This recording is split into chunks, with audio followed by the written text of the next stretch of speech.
My name is Michelle Reynolds. I'm a state senator. I represent Ohio Senate District 3. I live in Columbus, Ohio, and with my husband and my family. And I am someone who's really driven by being in purpose. I really feel a heightened sense of purpose when I serve humanity. And that all started from just being a child growing up in a family that took care of individuals who couldn't take care of themselves. My mission is to ensure that all Ohio families have a protected path to prosperity and can live their version of the American dream. I am very proud of the work that I've been able to accomplish in my short tenure in the state Senate. I've been a state senator since 2023, and since that time, I've personally sponsored 23 bills and have 7 enacted into law. That's pretty big accomplishment, and I'm very proud of it because this particular General Assembly has been the least productive since 1955.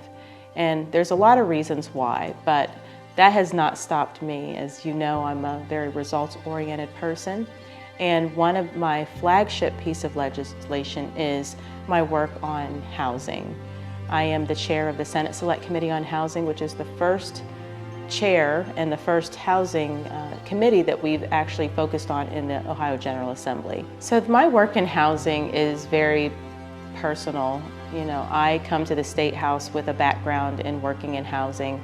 I'm a nonprofit CEO that provides housing to formerly incarcerated men and women when they come out of prison. And I've been doing that work for 25 years, helping people transition from incarcerated settings and helping them to get their life back. And so I bring that experience with me to the State House. And when I brought that experience to the State House, I was fascinated to see that we're not dealing with housing and the barriers of housing at the State House where we solve problems. And I took that information to our leadership, and they agreed with me, and they said, we would love for you to lead this charge. And so it was very important to me, before you solve a problem, you have to really understand the scope of the problem. So my work in going around the state was very important to hear from the people. You have to do a lot of listening and understand their plight before you can actually take a bite at that apple. And what we realize is that everybody is scarred or affected or has some sort of barrier as it relates to affordable housing. And everybody wants to roll up their sleeves and get it done, but they just don't know how. And so we built coalition around this problem, and we're very much looking forward to solving it. My approach to leadership is pretty unique. I really have more an egalitarian style of leadership, meaning that I love to build consensus and I love to inspire others to walk alongside me. I don't believe it's about me. I believe that it's about inspiring others and bringing them together to solve problems. I like to call myself an addictive problem solver. And anybody that knows me knows that I kind of travel with a team. And so you're only as good as your team. And so I have an amazing team, a team that I call the Results Matter team, and it's about 13 of us, and we meet on a daily basis. And we run decisions. You know, I tell them what I'm working on. They're trusted confidants. They're people that I respect highly, and I want to know their ideas and opinions, and I just believe iron sharpens iron. So I don't make decisions in a vacuum. I'm somebody that likes to build consensus, get all the facts, talk about it with my trusted confidants, and come up with a perfect plan. My team stands out from lots of other people. First of all, I feel like I have such a unique team. Each and every one of them are fabulous and gifted and skilled and talented in their own right. And together, it's just like, you know, we're kind of like the Wonder Twins, that we really get a lot done.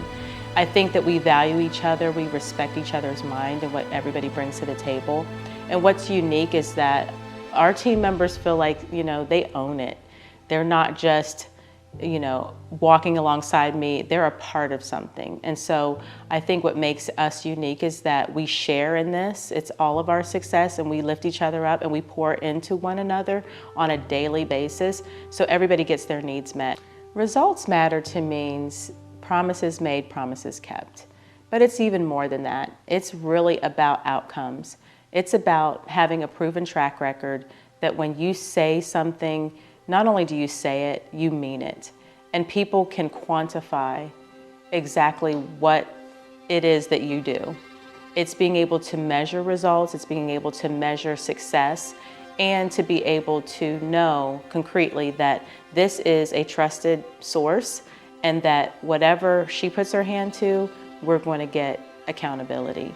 And so that's why we made our whole platform Results Matter. Before I came to public office, I served my local community for 25 years and I produced results. And so the results speak for themselves. It's the data that shows exactly what we've been doing, because anybody can talk about it, but not everybody can walk the walk. And so it's very important to me that I'm not just taking up space in public office, I'm not here to play house, I'm here to get things done, and that people understand that about me and they know it and they can see it from the work that I've done. So I am a Black Republican in an urban county, and it's very unique, you know. Some may say I'm some proverbial unicorn. So, you know, the district that we are in Franklin County, I'm one of the lone Republicans left. And when I was running in this district, it was very upwardly Democratic. It was 53 index 47.